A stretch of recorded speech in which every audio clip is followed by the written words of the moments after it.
screen share option when you get a text. How do I do that? I think you have to maybe make a co-host, possibly, or you can click on my name in the chat, in the participants, and give me the option. Okay, Dakota? Yeah. Oh, make host. I think I did it, Jason. Okay. Yep, I got it. Perfect. Thank you. Great. Perfect. All right. Just 1 second. Well, good morning, everybody. I'll screen share in just a moment. I just wanted to just make sure I got that access going. Hope everybody's well on this Monday morning. It seems like just in general, it looks like the market, we're starting to see a little bit of a more of a summer market. Maybe in some markets, at least we're seeing this in Westchester. So let me give you a little background on myself. So I got into real estate back in 2005, and I've been in real estate about 16 years. I became a real estate instructor in 2007 and started managing in 08. I've ran education. I was an education director. I've always loved education and technology. And when I came here to Compass in 2018, it was a great opportunity because teams are really evolving, and Compass was the first company that I had worked for. I worked for Sotheby's. I worked for several different companies and managed for them as well, but they weren't really open to the team concept. But there was a lot going on when I first came here. There was a lot of different teams that were here, but they were kind of like folded into teams. We had made an acquisition. So people kind of became teams by default, but there was no real structure. So I'm going to talk a little bit about structure as well, but let's talk about what a team is today. Team today is a mini company within the company. If we went back 15, 20 years ago, when people got to a certain level of GCI, let's say it was $1 million in gross commission, they probably would sit there and make the choice. Am I going to open up my own store? Or am I not going to open up my own store? What am I going to go do? Am I going to open up TonyOakleyRealEstate.com? Am I going to do that? But probably before technology and really got to that, you would do something like that. But honestly, today, because of technology and everything is user-based, not software-based, that you could buy one piece of software and be done, it's a lot more financially a better option to then be part of a brokerage. So I look at teams as being many companies in a company. There's also been this shift in real estate too, is how do we make our business sellable? How do we make it that we're not so relevant when it comes to that next phase? How do we make something that we have annuity that we decide to move on with our lives and not be a real estate agent and drive Mr. and Mrs. Jones around? How do we become that next level? The first concept I kind of look at and from a real estate industry and really where it's kind of taken to the next level is you're all entrepreneurs. You're many companies within the company. I look at it as, let's say, for example, you wanted to open up your own storefront, Stacy Zampa's store, right? And she wanted to open up a store in a mall. Well, which mall is she going to put it with? So think of all of us being in the Compass Mall right now. Now you have your own storefront in that mall. What are you going to put in the window to get people to come to your store? Now, the next phase is who are going to be those employees that are going to represent your brand when they come into your store. Okay, so I want you to think about it from that. Your first hire as a team should always be an assistant, because if you don't hire an assistant, you are an assistant. I have to give Ellen Schwartz, she's the one that gave me that terminology. I think that came from Steve Shaw. But if you don't hire an assistant, you become an assistant. And when I talk to teams all the time, and the concept from a financial standpoint, what it comes down to is that at the end of the day, you want to make sure you have a value proposition. When I want to join Tony's team or Peggy's team or Hillary's team, or when I want to join Estee's team, if I want to join any of these teams right now, what's the value proposition? Because the way I build out the structure for my teams, I have about 40 teams I oversee and about 38 are under the structure I'm going to share with you today. With that structure, there is referral fees. Now, you can't charge a referral fee if, for example, if you don't bring something to the table. Of course, you're going to bring your mentoring and your real estate experience and all those types of things. But what else are you bringing to the table, right?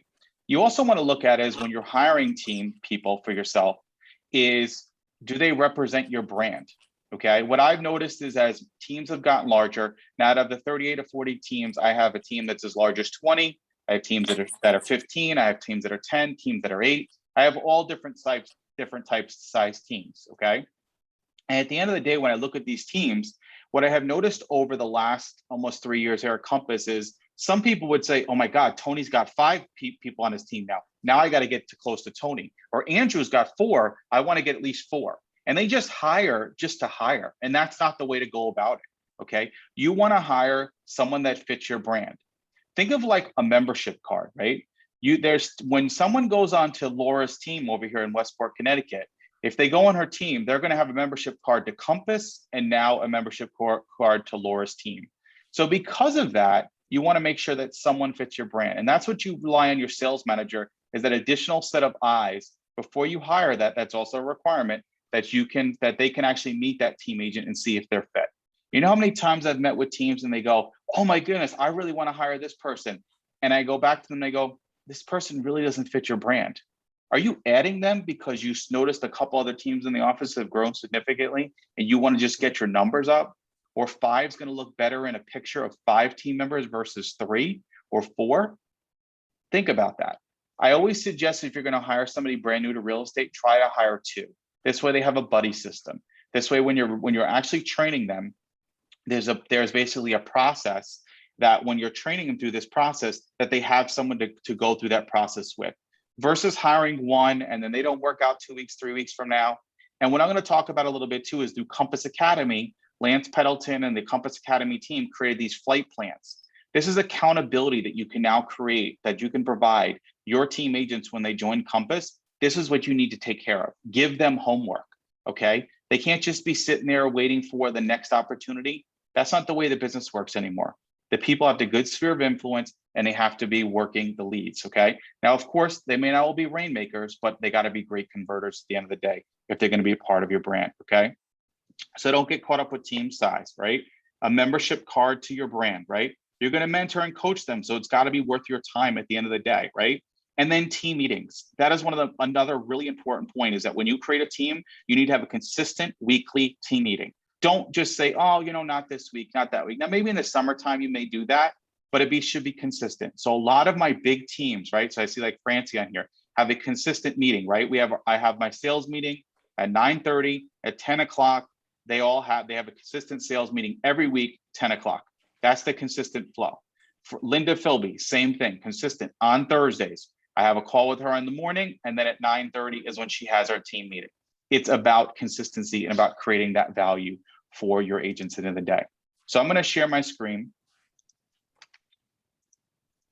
And so what I wanted to show you, just give me a shout out. Do you see my screen? Yep. Okay, good. Thank you, Tony. So a couple of things. This is just a website that I created just so that it's visually a little bit easier to explain. But I want to show you on Compass Academy is we have this new thing called coaching flight plans. These are developed for new to Compass, individual agent, team member flight plans, right? They have a new team leader flight plan. And all these modules were created because there was about, I think, 400 something courses here on Compass Academy. And Lance and the team really wanted to narrow it down just to be a little bit easier to basically absorb versus what we had in the past. So I would definitely recommend checking out the flight plans. As for team specifics, it really all comes down to structure. If I was your coach right now, what is the biggest thing that I'd be doing as a coach? If you hire Tom Ferry and these real estate coaches, they probably spend a good 10 to 15 minutes every single time you have a call with them, and they talk about what are the numbers. That's it. What are the numbers? And so when I work with team leaders and team agents, one of the things I focus on is I have all the team agents fill out this business tracker. Now, I've worked with the engineering team. I have given this to them as well to maybe incorporate this into our business tracker on the Compass site. This is a Google Sheet, so there's collaboration. What happens with all the teams right now is the team agents basically manage their own spreadsheet here, this Google Sheet, and then they actually then share this with their team leader. What this does is it allows them to actually see where their adjusted gross commission in the program is, okay? And then from a team leader perspective, what I've created is a principal team tracker, which allows them to manage up to 10 agents here. So if we look here at Joe Montana, right? This is what his GCI is, that's what his net income is, that's what the volume is, that's his adjusted gross commission, and this is what the team leader made on it.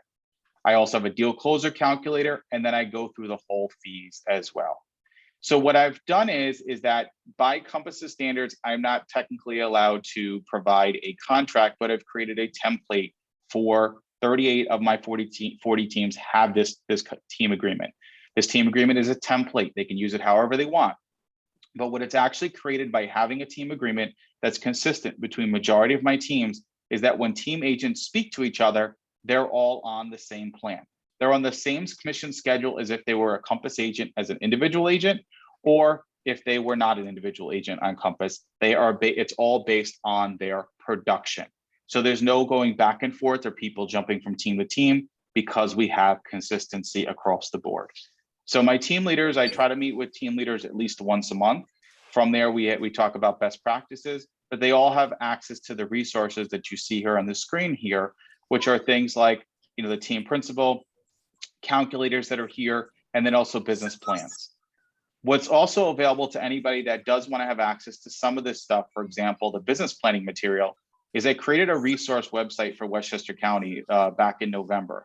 Some markets have duplicated it, and it's called theresourcenow.com. As long as you use your Compass Gmail, you can access it. It's called theresourcenow.com. In here, there's a bunch of resources that are here and that I also have created in here is a section that's down towards the bottom here, which is a financial tracker. Hold on just one second, because we definitely have some muting going on here. Let me just go to the chat. Give me 1 second. If everyone would please mute their microphones. Thank you. All right, got that right now. Sorry about that, Tony. So in here, you have all different resources in here. I have an agent individual portal. This is something that you can use right now if you're a team leader or individual agent. And then also that financial tracker that I talked about is here at your access as well. At the end of the day, what I want to say to all team leaders here is that it really comes down to is what's the value proposition that you bring to the table. Think about your listing presentation you give to a homeowner. It's very similar to you as a team leader as you're building your team. Remember, step one, at the end of the day, step one is hiring that assistant. You can't have a team and you can't have service 2 or 3 team members without an assistant. Once you have that assistant, what it's going to do is it's going to free up time for you then now to mentor and coach that team agent. Now, I'm going to say this right off the bat. Not everybody wants to be a team leader, and that is 100% fine. There's no reason that you have to be a team leader or not.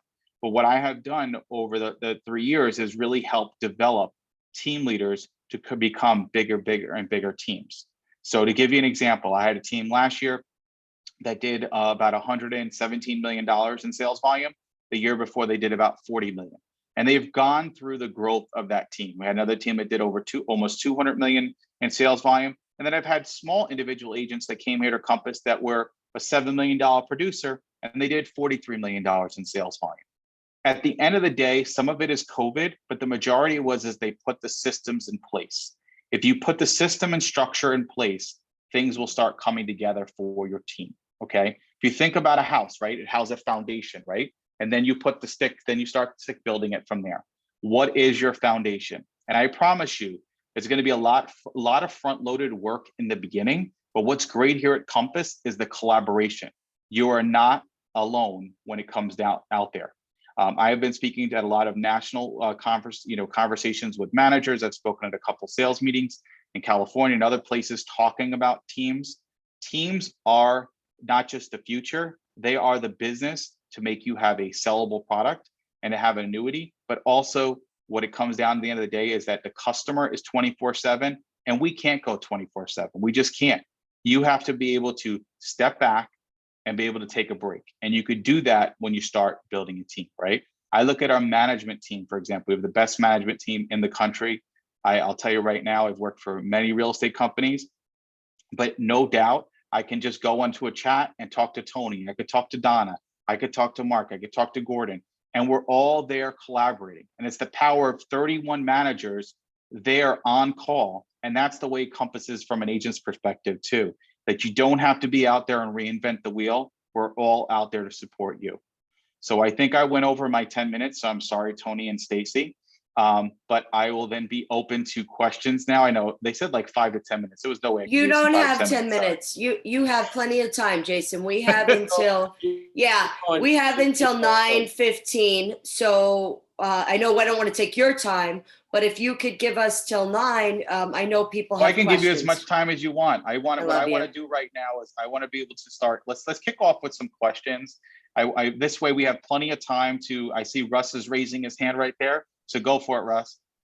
Okay, Jason, one of the questions I have and always is to have the succession plan being my agent, really, that's what it's for. It's really to have that sellable ability. Is it better from the beginning to have the team name in the lead person's name, or would it be better to have it as a name that doesn't, really point to any one person? I would say that, yeah, that's a really good question, Russ. I think you can go twofold. Either it's don't do your first and last name, maybe do your last name as an option, or do a team name that you feel is going to be acceptable, because you are going to be working at it for a while to now build what that brand is, right? And understand that there's going to be frustrations along the way, Russ. People are going to want to grow and stuff like that. So you got to figure out what that looks like of who's going to be that successor. If I look at some big teams, I was on a call a couple of weeks ago. There's some teams that have actually sold off their team because it wasn't their name. It was very easy. And that's another thing to look at too, as well, is how over time you have to look at a succession plan. It's less and less money for you in your pocket. But what does that look like to finally start phasing out Russ when it comes to, you don't have to be involved in every single thing of the day-to-day either. Let me ask you one other quick question. I learned this the hard way. It's, I think, very important in the agreement to know how to get out as well as to get in. Yeah, is that correct? Yeah, the team agreements that I've seen is the way the team agreements have a structure of a termination agreement, but you're not going into any kind of partnership agreement. You're not even there yet to that point, but you have to figure out what's your brand, what speaks to your brand, right? Would it be just your last name of the brand? And remember, you also want to make sure if you are creating a team, it falls within the state advertising guidelines. So for example, in Connecticut, you could use the word group, but in New York State, you can't. You can only use the word team. There's no other option on that. If it's not your licensee's name in New York, you have to say what your full name is, or you have to say at Compass as part of your team name, just as a New York State advertising requirement. You have to look at it from that perspective too, as well. Okay, thank you. Go ahead, Stacy. So thank you, Jason. Great question, Russell. I have a question. So for us, for me, it was, when my husband joined, he was kind of like the admin. He took everything that was in my head and he actually put it on paper, and I became an on-purpose real estate agent, from just, someone spinning to on purpose. So now, and then we started to hire some agents, and Bob continued to act as the admin. And we hired first Connie in New York, so that I could kind of move away from that. And then we hired Andrew. So for me, it was people that could do the things I really didn't want to do. So like Andrew is a great buyer agent, and he picks up, and we work together on all the buyers. Connie is my New York, because I couldn't do that anymore. And then we added on Meredith, who's new. And now we're looking for an admin. And I think for us, Jason, today we're going to spend a couple hours, and we're going to do it for the rest of the week, kind of figuring out what that admin needs to do, right? Because is there like something that says admin responsibilities, or yes, Tony's shaking his head, yes. Yeah, and I could share that with you. Yes, I have a document that's on that website that I just showed you that does have a description of what an admin, should be doing. So that's an easy fix on that side. So I could share that with you. But I also want to say is that you want to be careful with titles too. At the end of the day, is that you want to be able to have progression of what those title names are. Some people hire admins and they're too quick to give them a bigger title than what they are. One, so then they feel like they're too good for X, Y, and Z. And you have to look at all the things that you don't like to do, or that your husband is not doing, that Bob are not doing, right? That are going to be had into that. So I'll give you a list of things that could be an admin description of what you want to hand off, right? And then from that perspective, don't call Bob an admin. You can call him operations. So he's operations is what he's going, that's what his focus on, right? So you might not want to use admin. It could be team manager. It could be any of those words that you want to use. But, admins for some reason, just, when you first start talking to people, especially if they were a licensed agent that are not really making it, and they want to be like a licensed, licensed administrative or licensed assistant or whatever it is, you want to figure out what that's going to be, but don't give too fancy of a title. Okay. And then lastly, and I know Francie wants to say something, when do you figure whether you need a virtual assistant or an actual assistant? And what is the pay like, Jason? Like, we're thinking something around 50 to 60,000 is kind of where we're going to end up. Does that sound right? Yeah. So so it all depends on how you're going to do it. So you can go between 40 to 60 could be somewhere around there. You could do a base of 40 with an upside. So the upside could be $150 to $200 per file that they use. So they have some other upside. It's also retention wise. And then there could be bonuses based on the growth as well. So if you want to cap out at the end of the year at 60, so be it. So you can build it out however you want to build it out.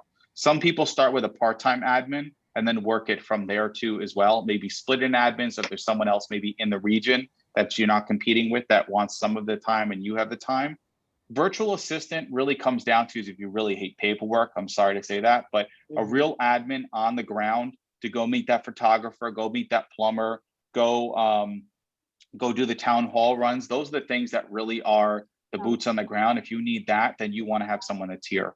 Virtual assistants, I feel, are really good, like, you know, staying on top of your CRM, you know, managing your CRM, doing things that are things that maybe you don't want to do in a sense that are all virtual. But most of the time when I really talk to agents, they really want someone here right on the ground to do a lot of that running around stuff too, and do some paperwork stuff too. Okay, lastly, I'm not gonna hog you. 1099 or pay them through. This is something Francie and I talked about when I first came on. So do you 1099 them or do you pay them as an agent with commission? Both. So you really don't want to do you don't want to pay them all right through the system. You want to have a portion of their salary here. And then if you're going to bonus them and they're licensed, then you could pay through deals this way. But honestly, I think you're better off and you want to talk to your accountant on that side. I mean, I feel like everybody should be an S Corp or an LLC at the end of the day to run their real estate business. But you want to talk to your accountant which way he's going to go about it. Keep in mind that if they're an independent contractor, either way, you can't set hours and everything else. Like you have to really look at the guidelines there from that perspective. Okay. Francie, go ahead. I won't hog him. Go ahead, Francie. Hi, everybody. Jason's the best. Stacy, spend a week, write a list of everything you do every single day and look at what you really should be doing versus what you're doing. And everything you shouldn't be doing, your assistant does. Because your value, your hourly rate is so much higher and you could be working on your CRM, generating business versus doing that stuff. That's the best way to, I mean, I obviously have a job description that I got through Compass and a list of everything that Trevor does, but at the same time, everything I shouldn't be doing, he does. Is Mark giving us the 5 minutes? I only got 5 minutes Yeah, left. no, Mark, I think is raising his hand. What's up, Hey, Mark? Hi. Sorry, I don't know if you'd be willing to share your screen again and go back to the resourcenow.com and show us where we can link into some of those files that you were talking about. Yeah. But then also I wanted to ask about health insurance, if you're doing that for your team, in addition to the 1099 stuff. That's, hold on just 1 second. Why is my, oh, here it goes. Sorry. Give me 1 second. Let me share my screen again.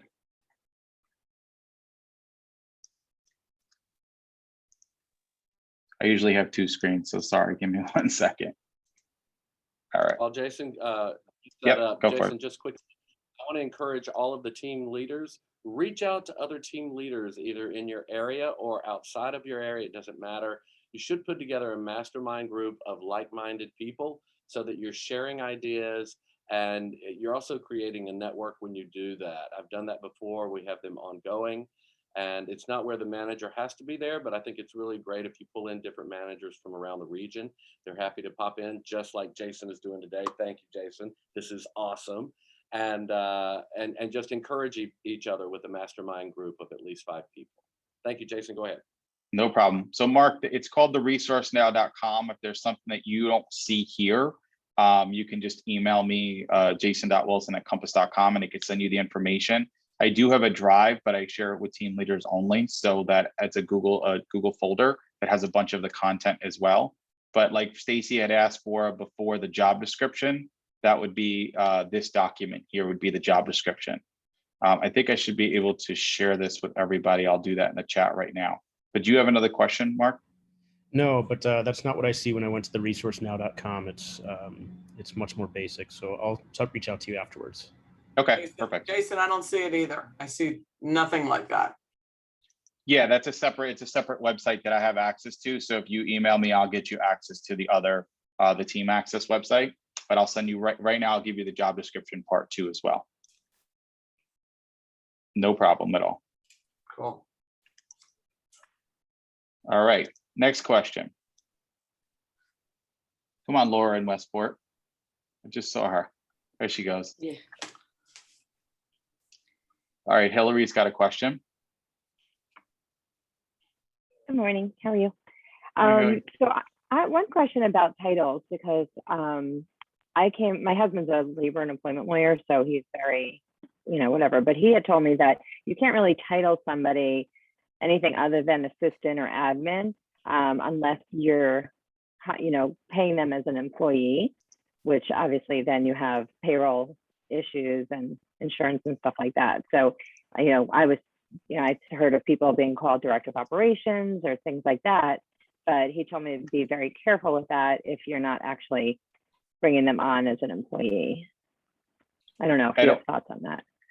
I am not an employment lawyer. Of course, we know lawyers are going to always take it to another step. I mean, I always say you want to speak to your accountant before you hire anybody, what they feel is you're in the best position for, and speak to them to ultimately protect yourselves. I'll say that majority of the team leaders that I know of are 1099ing their people.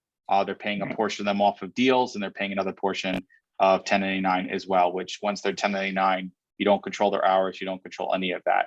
So yeah, you can call them. I mean, I would just say that going back to the name thing, we had a team where they named somebody like director of operations, and the person wanted a simple service like, hey, can you just make sure that you remind me like 15 minutes or 30 minutes before an appointment? And the person thought that was too good for them. And so their ego kind of kicked in on that. So you just got to be careful from that perspective. Yeah. Thank you. Okay. You're welcome. Jason, Melissa? another question. Oh. License, definitely, correct? You're better off having a licensed assistant if possible, so they can do licensed activities, one, but you want to make sure that they're licensed and they're going to stick with you. And I would say that sometimes brand new license are okay, but sometimes experienced ones too can work, especially if they just really understand that, maybe they have not done so well on their own. And that they're not going to sit there, they're going to see the money and go. Sometimes with brand new licensed people, if depending on how involved they are with your financials, when they start really seeing the money flowing, they don't realize on how many years it took to get to that point for you to have that consistent flow of customers. So, Melissa? Yeah. Let me add to that. Let me add Sorry, to go that. ahead, friends. So Go ahead, I Francie, and then Melissa next. Yep. like Tony said, I mastermind with a bunch of different team leader groups. In fact, I had 5 team leaders visit me out here on Monday through Wednesday, and we just masterminded like crazy. But when they're licensed, it's like a dream. It's such a time saver. Can't make the appraisal, they go. Can't pick up the radon, they go. You go on vacation, they can open the door. You can say to your client, my team manager or my assistant's going to open the door, but I will answer all the questions. I mean, I wish I could send them my team manager on every showing, and then I would just be behind the scenes on the phone. So I've never had a non-licensed assistant, and I would never do it. They have to physically be in my area, and they have to be licensed. Yep. I'm going to go Melissa, and then I'm going to answer Angela's question in the chat. Go ahead, Melissa. Transitioning a licensed assistant to a full-time buyer's agent, suggestions? Well, I think one is you want to make sure that you have a team agreement of some sort as you transition them, how the financial structure is going to look. The financial structure as they're transitioning off of a salary into being 100% commission, what is that going to look like? Are they going to still dabble in both worlds? Are they going to be, a little bit of this, a little bit of that? So you want to make sure that you cover those bases. That's why when it comes to the team agreement in general, I always like to say up front, I actually have team agreements signed before an agent joins Compass. Let's say Melissa was hiring an agent today and she says, I want to hire this new team agent. I want to have a conversation with them first. I want the team agreement signed before I go and order the ICA. And I do that because I don't want negotiation once they're here at Compass, they're on board, all that kind of stuff, because it's never like, I'll take care of you. You want to make sure everything's up front. So what I would say is for you, Melissa, you want to set the tone of what you know it's going to be. And if you, depending on your relationship, you could say to them, what does this look like? How long do you think you're going to transition from here to this position? Are they going to train the other person? How long are you going to pay them for? So you just want to make sure that that's the process that it's going to be and setting out that information. Great, thank you. You're welcome. All right, Angela said, any suggestions on how to go about finding the right agents for your team? I would say that, first things first, what you want to do is, you could probably do something within your social network of saying that I'm looking to hire licensed agents. There's also agents that you work with on a cooperating basis that maybe are, they're really nice agents, but maybe they only do 1 or 2 deals in the market, in your market area. Maybe you want to recruit from a competitor and grab one of those team agents. That could be something, not within Compass. I'm talking about outside of Compass. You've done 2 or 3 deals over the last 5 years. You're like, hey, this agent's a great agent. She's just not really a rainmaker. She's just really not, or he or she is just, but I think they would be really good for my team. I think we gel really well. That could be an option, right? Or, someone that maybe you worked with in the past and maybe he's getting newly licensed. That could be the person as well. But you got to make sure that that they fit your brand. Even some people, what they've even done is, depending on the size of their team, they've actually had that person go through multiple interviews, just like if they were joining here at Compass. They met with the sales manager. They met with, they also met with their team, couple of their team agents as well, just to make sure that the team feels like, okay, this person's going to work.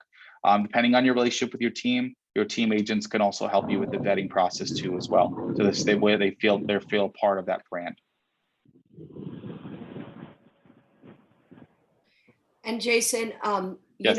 I just want to say, the expectation is, if you're bringing somebody on a team, you don't necessarily have to be the person who's handing out leads. Like, you're bringing them on the team and you're giving them your expertise, you're giving them your marketing, you're giving them all of that benefit, but you don't have to feel like you have leads overflowing, therefore you need to hire somebody. They should be cold calling and not cold calling, but they should be doing what we did when we got into the business to get the business. They shouldn't just expect to just be getting business, correct? Yeah, that's a really good point. You want to set the expectations when you create your team, or however it is, what to expect and what you expect of them. It's not going to be, okay, there's some people that are into lead gen. They're into cold calling. That's what it is. There's teams that have a flowing amount of leads, but if you're not that team, that you're going to give them guidance, mentoring, coaching, and that you're going to help them along the way, and they're going to use your resume so they can go on listing presentations. You're going to go on listing presentation, set what that tone is. But I've had way too many teams that have set the wrong expectations because they didn't set what it was going to be. When you join my team, this is the way it's going to be. It's not going to be that I'm going to be feeding you and feeding you. That's not the way this business works. I'm here to support you. 1, if you're brand new, so you can get into Compass. 2 is mentor and coach you so you can accelerate your career, versus the way I started, where I was floundering in an office for months upon months to actually get business from there. I think Michelle in Chatham in Cape Cod, I think, had a question before, or she unmuted herself by mistake. Hey, Michelle. Hey, everyone. Yes, Chatham, New Jersey. Oh, Thank New you. Jersey, sorry. That's okay. This has been so helpful, James. Thank you so much. We have an admin starting next week, and we're kind of panicking now because we're thinking, okay, are we ready like day 1 to, show her the ropes and everything? And we're really fortunate because she's coming from an office admin position in a pretty high producing realtor office from a competing brand. So I feel like she understands the agent mindset. She understands what we do for a living. And it's just helping her get into the CRM and into the systems. So we have the marketing person and the agent experience person set up to help her after the first day. And then the first day, we're just going to, we have like a list of things that we're doing, but what's your kind of recommendation? Do you have any recommendations for a game plan, like a 2-week training period? Yeah, my recommendation is, 1, to see if you can set up any time with your agent experience manager or your office admin in the office, just to see how the process goes. You also want to make sure that from a technology standpoint, that they spend some time through some of the technology and tools on Compass Academy. Make sure they take some of those courses. You may want to look at if there's a flight plan for an assistant right now. Okay. And you want to look at what's top of mind. What's the first thing that off the top? 3 things that okay, I want this off my plate ASAP. Okay, maybe it's MLS entry, maybe it's making sure the listing agreements are up there, maybe it's doing, getting to know the CRM and making sure they clean it up and group and tag your contacts. What are the top 3 things that you feel like in the next 2 weeks you want her to almost master or at least know 60% of it. And then by the end of the month, what do you feel like what is an achievable goal that by the end of the month they master these 3 things? Love that. Thank you so much. You're welcome. Michelle, it's Francie. A lot of new assistants ask to shadow mine or other top assistants in the area, and it's really helpful. They just spend the day seeing what they do, and that really helps them figure out the role. Oh, thank you. I didn't know if other teams wouldn't like that, but I can ask. There's always Yeah. collaborative people in any region. Yeah, as long as you want to make sure that they are like market. So if it's you're a suburban market and France suburban market, then that works. If it's a city, then you want to talk to someone like Tony and see if Tony can get if it's a city person, that Tony maybe can connect you with an assistant that could do it. And it could just be a couple, it could be a day, half a day, whatever it is. Team leaders are willing to collaborate because you know what, it could be referrals in the end too that can come back. So it's it's well worth it. So. And most team assistants have great checklists. Like mine has, a 26-step checklist for listings and 23 for buyers. No, there's no reason to reinvent the wheel. The wheel exists. So anybody you collaborate with will say, oh, this is what mine does to do this. And then you fine tune it for your team. And also, I just want to add that I just helped to hire an admin in New Jersey. Her name is Lauren Michelle, and she's running the new Tenafly office. And I'm happy to connect her with you. She was 16 years a team leader at Keller Williams for one of the biggest agents there. And we brought her over. I spent time with her in the Hamptons this week. She's phenomenal. And I'm happy to connect you with her. Yeah, thank you. So now That's great. she's an office admin now, but that's what she did for 16 years. So I'll make that connection. And Keller Williams Also, has I the just best wanted to- training. Yeah, it was Keller. Yeah. This person's coming from Keller Williams. The best. So it's fantastic. But anyway, Mhm. I used Wise Hire to find my admin, WIZEHIRE. And it's so inexpensive and it was so incredibly valuable. They have a proprietary product that they use to determine if the person fits your category. They have job descriptions set up for real estate admins already. You can tweak it. And then they also do the disc profile. And you have this beautiful report. They're there to help you, every step of the way. The president of the company got on the phone with me and took a half an hour to go through how to look at everything. And it was huge. I wouldn't have gotten this person if I didn't use Wise Hire. They go out to Monster, Indeed. They use, they do posts that they pay for, like digital ads. So I would recommend it to anybody. Okay. What else do we got? Great. Yeah, And that's let me great ask insight. the question, $64,000 question. What's the one thing you don't want to do, or what's the one thing you've seen people do wrong in hiring an admin or a team member? They overpay them in the beginning.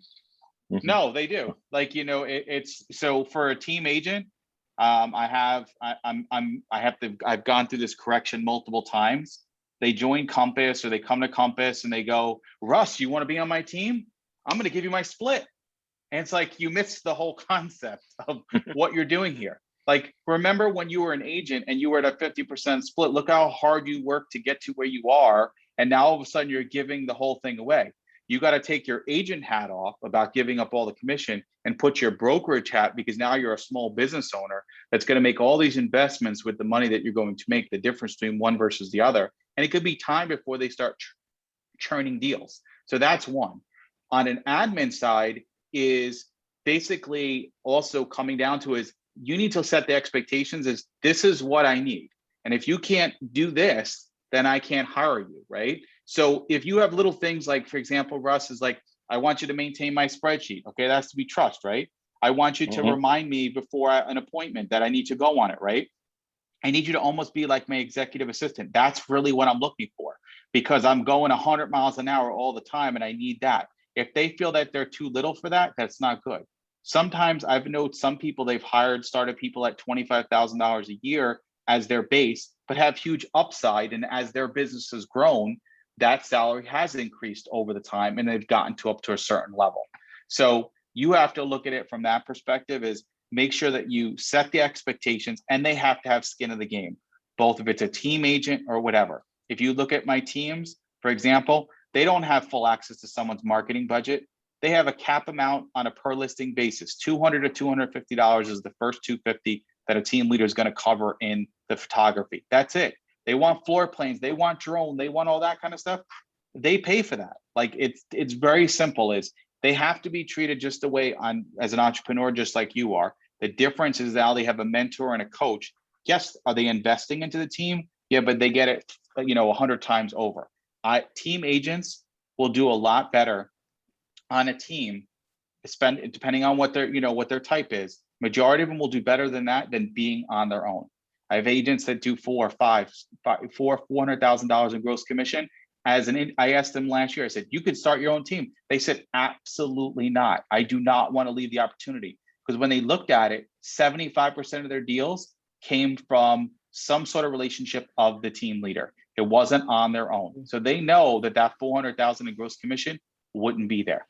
So that's one. And then the last thing I want to say is, don't hire for numbers. Hire because they should be part of your team, that you feel like they're going to be a reflection of your brand.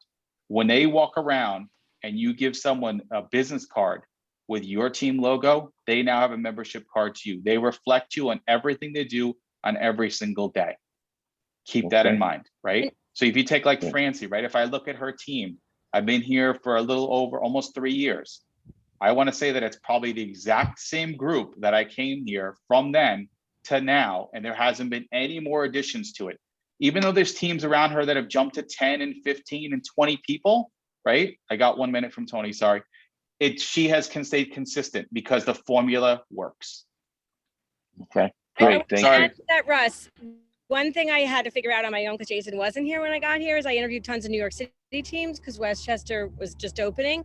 And what I found was the New York City teams, their team manager or their assistant was their assistant and didn't do much for the team, yet they charged the team for them, meaning that they had like very low splits. Where my team manager works for all of us, so that they feel like they're paying for him and they get the benefit of him. And now that they're all doing tons of their own business, the reason they won't leave is because they couldn't live without a Trevor, and they wouldn't want to spend that money on their own, or they don't want to have an employee. They don't want to wake up every morning and employ someone. So there has to be a benefit to them from it. I lastly have one more question, Tony, for Jason. Is there a certain threshold that you're making that it's time to like, is it, I'm doing 20 million GCI, now I need to bring an admin on, or is it, or is that a longer question than we have time for? No, we have a policy here in Westchester. If you do 300,000 in gross commission, you're eligible to start a team. That's our GCI might be lower than some other markets. It could be 500,000 in New York City. It depends on what your GCI is. We started around 3 for you to create a team. I feel like if you're at 300, or depending on how many, it could be transaction based, maybe you're doing 25 a year. I think at that point, you probably need to look at hiring yourself an administrative, assistant, so that you can get that process going. And then I think organically teams will start happening for you once you're ready. Perfect. So Tony, good call on the Jason Wilson. Dude, We I told you he'd appreciate knock it out of the park. knock it out of the park all the time. Jason, thank you for starting our Monday like this. Thank you for being you and being part of Compass. From the day I got here, I'm a huge fan. I don't know what else to say. And to everybody else, and Esty is too, because she just waved her hands. To everybody else, if there's questions afterwards, we know where to reach Jason. And I wish you all a wonderful day. Thank you for being here. Namaste. Thank you, everybody. Thank you. Have a great day. Thank you, Tony. Thank you, It's Steve. recorded if anybody wants it. Yeah. Thanks, Jason. All right. Over. Thanks, guys. Thank you.